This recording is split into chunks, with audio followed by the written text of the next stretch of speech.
e o Ministério da Educação informou que não vai exigir, então, a vacinação contra o coronavírus em instituições federais de ensino. A determinação ela foi publicada hoje no Diário Oficial da União e prevê apenas a adoção de protocolos sanitários. Nós vamos direto para Brasília para falar com a Juliana Lopes, que tem os destaques para a gente. Juliana, boa tarde.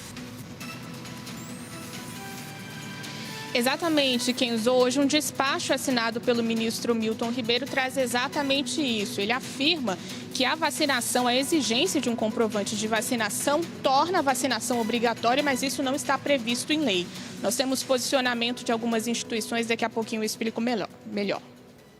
Obrigado, Juliana, pelas informações. Então, tá aí, esses foram alguns dos nossos destaques do CNN 360 de hoje. A gente vai trazer o nosso telão já aqui para que vocês acompanhem, então, que esse foi apenas alguns dos destaques que nós trouxemos aqui. E a Juliana Lopes vai voltar agora com todas as informações completas, então, sobre essa decisão do Ministério da Educação, que não vai exigir, então, o comprovante de vacinação contra a Covid-19 nos prédios, mesmo com a presença da volta às aulas agora presenciais a partir do ano que vem. Vamos falar agora com mais calma com a Juliana Lopes para ela trazer todos esses destaques para a gente e trazer toda essa repercussão de como é que foi essa medida do Ministério da Educação, né, Juliana? Boa tarde agora com mais calma, Juliana. Conta para a gente todos os detalhes, então, dessa publicação que saiu hoje no Diário Oficial da União. Boa tarde, Kenzo, e a todos que nos acompanham. Pois é, um despacho assinado pelo ministro Milton Ribeiro sobre a exigência, na verdade, a não exigência de comprovante de vacinação para o retorno das atividades presenciais. O que diz o ministro, basicamente, é que essa exigência de um comprovante para esse retorno acaba tornando, ali na prática, a vacinação compulsória, obrigatória, e isso não está previsto em lei. Hoje, a CNN pediu mais explicações à pasta sobre esse despacho. Nós recebemos uma nota do Ministério da Educação que reforça esse entendimento da pasta de que essa exigência é inconstitucional, que afirma o MEC, que as instituições federais de ensino não possuem competência para fazer esse tipo de exigência e que, em vez de cobrar vacinas, elas deveriam aplicar protocolos sanitários dentro dos institutos para evitar o contágio pela doença. Isso não implica necessariamente em exigir esse comprovante de vacina para esse retorno presencial. Por outro lado, o que dizem os institutos? Ainda não há um posicionamento conjunto definido, mas alguns já se posicionaram hoje afirmando o seguinte, que essa comprovação, essa exigência da comprovação está dentro de um protocolo sanitário. Foi o que afirmou, inclusive, o Instituto Federal aqui de Brasília. E que a exigência é para quem optar pelo ensino presencial.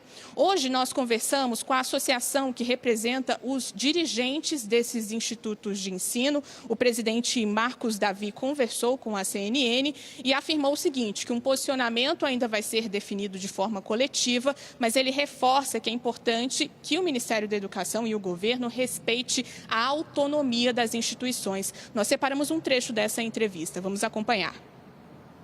As universidades, elas gozam do princípio da autonomia universitária, definido na Constituição Federal, e nós temos absoluta convicção da nossa capacidade de, com base nos nossos conselhos, nos nossos comitês técnicos, fazermos a gestão dos protocolos de segurança dentro das nossas instituições. Todas as nossas instituições estão agindo com muito cuidado, com muita prudência nesse processo de retorno às atividades. Estabelecemos protocolos, estabelecemos planejamentos de retorno e não havia necessidade de uma decisão que impusesse condições e exigências às universidades. Nós somos capazes, tanto pela nossa capacidade técnica, quanto pelo princípio da autonomia, de traçarmos os melhores caminhos para as nossas instituições nesse processo de retomada. As universidades, justamente baseado na sua capacidade de autogestão, elas avaliaram cenários diferentes e tomaram decisões diferentes. Nós temos universidades federais que adotaram o passaporte, tiveram universidades que não adotaram, tiveram universidades que adotaram de forma parcial, apenas para algumas das atividades realizadas dentro das universidades. Então, é natural que as consequências dessa decisão também vão gerar de forma diferente nas várias instituições. As instituições que estão adotando o passaporte, elas vão ter que avaliar agora como lidar com esse processo de decisão. Aquelas que, obviamente, não haviam adotado, não estarão sofrendo impacto algum. Da nossa parte, nós estamos fazendo as avaliações jurídicas dessa decisão, estamos já com solicitação à nossa consultoria jurídica para que trabalhe essa matéria e nos dê alguma recomendação, algum posicionamento sobre qual ação nós vamos tomar em função de tudo que está ocorrendo. Tá aí, agora a gente chama o nosso time da análise para fazer uma primeira rodada aqui no CNN 360, estão todos posicionados aqui. Yuri Pita, chamei até na abertura do jornal, o Yuri ainda não estava aí, daqui a pouco ele vai falar um pouco mais sobre outros assuntos importantes e relevantes sobre a política também. Yuri Pita está aqui, Leandro Rezende, Gustavo Uribe. Vou dar uma volta aqui para conversar com o Uribe, então, que está lá na ponta e vai destacar para a gente um pouco mais sobre essa atitude do governo, então, de ir contra o passaporte da vacina. Sim, Yuri, a gente está vendo aí esse posicionamento de universidades, então, de não atenderem, inclusive, esse parecer do MEC com base no artigo da Constituição, não é isso mesmo, Uribe? Boa tarde para você, bem-vindo. Boa tarde a todos, boa tarde Kenzo, boa tarde Leandro e boa tarde Pita. Realmente há uma tendência dessas associações ingressarem no Supremo Tribunal Federal, ou seja, uma judicialização. Isso ainda está em estudo, mas alguns partidos de oposição com quem eu conversei estudam também enviar ao Supremo Tribunal Federal. Por quê? Porque eles alegam que há na Constituição o artigo 207, que prevê a autonomia administrativa das universidades federais. O artigo diz justamente assim: as universidades gozam de autonomia didático-científica, administrativa e de gestão financeira e patrimonial. E, portanto, ao gozar de uma autonomia que é administrativa, as universidades poderiam optar pela obrigação ou não de apresentar o comprovante de vacina. É uma questão que deve ser judicializada como outras da mesma seara em que se envolveu o governo federal. A gente lembra, né, Kenzo, da questão, por exemplo, daquela portaria do Ministério do Trabalho que ela desobrigava as empresas privadas de demitirem aqueles funcionários que não tinham se vacinado, ou seja, que eles poderiam continuar na empresa e não poderiam ser demitidos. Foi ao Supremo Tribunal Federal e o ministro Luiz Roberto Barroso acabou decaindo aquela questão, ou seja, derrubando aquela portaria e dizendo que essas empresas privadas, elas têm autonomia por serem privadas e que o governo federal não poderia interferir. Depois veio a questão do passaporte da vacina para estrangeiros. Também foi judicializada. O ministro Luiz Roberto Barroso acabou proibindo aquela questão da quarentena de 5 dias. Foi ao plenário do Supremo Tribunal Federal. O julgamento, a maioria votou a favor do passaporte da vacina, mas aí o ministro Nunes Marques pediu vista e deve voltar agora para um julgamento presencial após o recesso parlamentar. Mas a gente observa essa ofensiva do governo federal contra o passaporte da vacina. E é uma questão que está sendo também muito discutida pelos setores federais, alguns dos quais eu conversei hoje de manhã, era a questão também de se adaptar às regras de distanciamento social. Eu estudei boa parte da minha vida numa universidade federal e eu frequentei salas de aula onde não tinham nem janelas, onde não tinham giz, ou seja, como você irá adaptar as salas de aula às recomendações? Você precisa de ventilação para que não haja contágio contra o coronavírus. Você precisa de distanciamento. Há salas de aula em universidades federais com mais de 40 alunos, todos apinhados no local fechado. Então, é uma necessidade que o Ministério da Educação, ao desobrigar a apresentação do comprovante da vacina, que ele explique quais são as recomendações sanitárias e como cumpri-las nas universidades federais. E não há nada mais seguro, né, Uribe, do que a vacina, porque, sim, as medidas preventivas são eficazes, mas a vacina é que consegue, de fato, não fazer com que a pessoa tenha, às vezes a pessoa pode até se contaminar com a doença, mas não tenha um grau tão grave assim da Covid-19. Yuri, eu queria tocar com você num assunto que algumas universidades já aprovaram, inclusive a exigência do comprovante de vacinação para alunos e professores, e outras estudavam, então, essa medida para o início do ano letivo, né? Agora, vamos acompanhar como é que vai ser o desdobramento de tudo isso, né, Yuri? Boa tarde para você. Olá, Quinzô, boa tarde para você, Uribe, Leandro, para quem nos acompanha no 360. E, de fato, essa exigência da comprovação da vacinação é justamente uma forma de driblar esses problemas estruturais que o Gustavo Uribe estava falando. Nem todas as universidades federais tem estrutura adequada para abrigar a quantidade de alunos que tem em salas, às vezes, com problemas, inclusive, de falta de ventilação, a questão da lotação e todos esses outros protocolos de saúde que, com a exigência da vacinação, você não pode abrir mão deles, mas torna menor o risco de infecção desses alunos e dos professores e funcionários. Tudo é feito em pensando em reduzir o risco de exposição ao vírus. E medidas como essas, que acabam sendo defendidas por diversos setores do governo federal, o Uribe mencionou a portaria do Ministério do Trabalho, agora temos essa decisão no Ministério da Educação. Vale lembrar que a Secretaria Nacional de Cultura também tentou entrar ali em impedir essa obrigatoriedade em locais de apresentação de espetáculos culturais.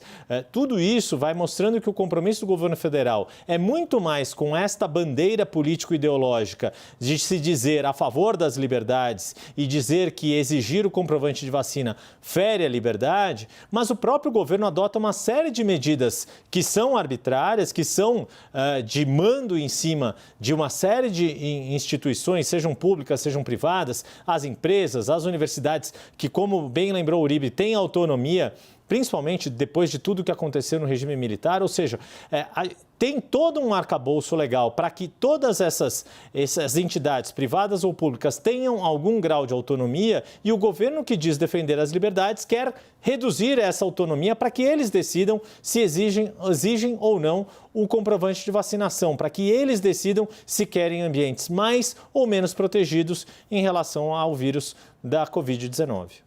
Leandro, a gente viu que todos esses assuntos que o Uribe falou e o Yuri também elencou aqui para a gente, sobre aquela portaria do Ministério do Trabalho, todos esses assuntos também ganharam judicializações, né, sobre esses casos. Esse também é um assunto que provavelmente tem grandes chances de ser judicializado, né? Inclusive as associações já até se posicionaram sobre isso, né? Quinzô, lá vamos nós de novo, né? Vamos começar 2022 com mais uma ação no Supremo Tribunal Federal sobre vacinação, exigência do comprovante de vacinação para frequentar um ambiente, dessa vez as instituições federais de ensino. Quinzô, boa tarde para você, para o Uribe e para o Yuri. Conversei logo, a gente assistiu aqui agora há pouco no 360, um pouco da fala do Marcos Vinícius Davi, presidente da Andifes, que é a associação que representa os dirigentes, né, de ensino, de instituições de ensino superior. Eu também conversei com ele, perguntei especificamente sobre essa possibilidade da judicialização do assunto. O que ele me explicou?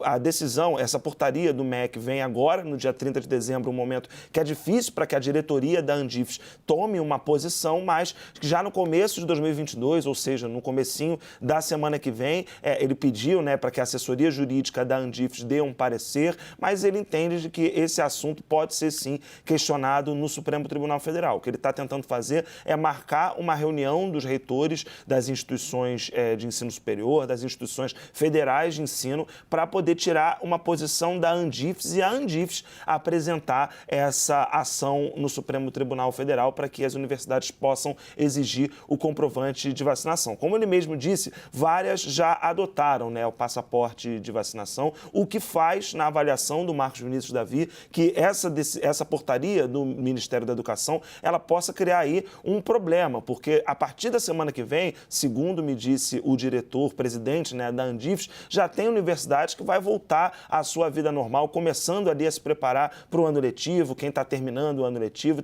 a vida universitária, ela é muito vasta e ela é muito complexa, né? Então, a partir da semana que vem, já vai ter atividade, e essa portaria do MEC pode confundir um pouco as estações ali nesse começo do ano. Por isso que, por conta também disso, né, desse começo de ano ser importante para a maioria das universidades federais, que a Andifes precisa logo, na avaliação do Marcos Vinícius Davi, tomar uma decisão sobre entrar ou não com uma ação no Supremo Tribunal Federal, decisão que vai ser tomada em reunião logo na semana que vem. Eu também falei, Quinzô, com a reitora da UFRJ, a Denise Pires de Carvalho. O UFRJ é uma das maiores universidades do Brasil, e ela me disse que a posição que a reitoria da UFRJ, que o Conselho Universitário tomou de exigir o comprovante comprovante da vacinação, essa posição está mantida. E aí ela citou o artigo da Constituição, que o Uribe leu aqui para a gente agora há pouco no 360, que é o artigo da autonomia universitária. A reitora Denise Carvalho, então, entende que a UFRJ está garantida pela Constituição ao exigir o comprovante de vacinação para os seus campos espalhados aqui pelo Rio de Janeiro. Então, é um tema que certamente vai ser judicializado e, mais uma vez, é o governo aí tentando barrar a exigência do comprovante da vacinação e, pelo que a gente viu de decisões do Supremo Tribunal Federal, o STF já tem um pensamento, né, sobre esse assunto. Se chegar lá, for judicializado, a gente deve ver as instituições federais de ensino ganhando essa causa do governo. Kenzo? Até porque, Leandro, o Supremo já decidiu sobre a autonomia dos estados, dos municípios, né? E, Yuri, muitas universidades ficam estão espalhadas por todo o Brasil, sim, e precisam cumprir as exigências de cada município, de cada cidade, de cada capital, né, Yuri? Pois é, além de ter a questão da localidade em que esses campi estão localizados e o cumprimento de determinações das autoridades locais, o Leandro Rezende mencionou um ponto importante, que é a jurisprudência que o Supremo Tribunal Federal veio formando desde o ano passado, quando a pandemia chegou ao Brasil. E principalmente nessa questão de vacinação, o Supremo Tribunal Federal já tem um entendimento de que é possível sim se estabelecer obrigatoriedade para determinadas coisas que as pessoas queiram fazer. Por exemplo, matricular crianças na rede de ensino público. Hoje é exigido a obrigatoriedade da vacinação para outras doenças, como sarampo, poliomielite, entre outras. O próprio programa social novo do governo federal, que é a grande aposta de Jair Bolsonaro para melhorar os seus índices de intenção de votos no ano que vem, que é o Auxílio Brasil, manteve a obrigatoriedade de comprovação de vacinação das crianças de famílias beneficiadas pelo Auxílio Brasil, como ocorria com o programa Bolsa Família. Se a família deixa de dar as vacinas obrigatórias para as crianças, ela perde o benefício social. Então, por que não manter esse mesmo tipo de obrigatoriedade em relação a usufruir do ensino público em instituições de ensino superior? Tem lógica nisso. Existe toda uma jurisprudência no Brasil, todo um arcabouço legal que permite que isso seja feito, e isso é feito pensando na proteção das pessoas, na proteção de quem é vacinado e na proteção do entorno das pessoas que frequentam o mesmo lugar que essas pessoas. É disso que se trata. Se a pessoa não quer se vacinar, é contra, acredita que a vacina vai botar um chip nela, que não se vacine, mas que não frequente locais como universidades públicas, que não se frequente, não mande a sua criança para uma escola pública, que fique ali com o seu direito de não se vacinar resguardado dentro da sua casa, que aí sim a sua casa ele não afeta a vida de ninguém. É disso que se trata toda a jurisprudência, toda a lógica de argumentação nesse arcabouço jurídico e legal que já existe no Brasil, que o governo não pode obrigar ninguém a se vacinar, ninguém vai entrar na casa de ninguém para forçar a pessoa a tomar a vacina. Mas se ela não quiser se vacinar, ela tem o ônus de não se vacinar e, por exemplo, não poder estudar numa instituição pública gratuita de ensino superior. Sim, time, daqui a pouco a gente volta a falar mais ainda sobre essa decisão do Ministério da Educação aqui no CNN 360.